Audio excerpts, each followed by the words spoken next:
Hello शाश्वत farming रे आपण समस्त के स्वागत। चलन बुली जिमा आज मोर मियाजाकी काଣା स्टेज रे अच्छे देखन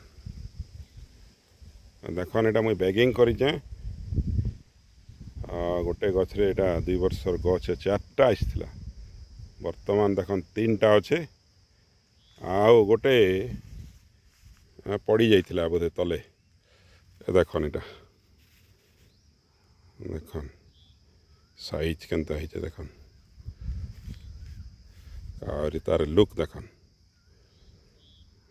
दुनियार सबुठू महंगा आम देखन छिंडी करे तले पड़ी जाइए देखन। ए वर्ष तो 4टा आइसे बिकबा चक्कर रे तो मुई नहीं ना, आगे आम खाएमु परिवार समस्ते, तापरे नेक्स्ट ईयर देखमा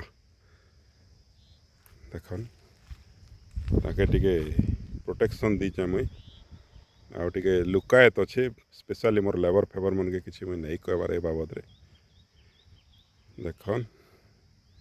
ओके वीडियो देखि धन्यवाद।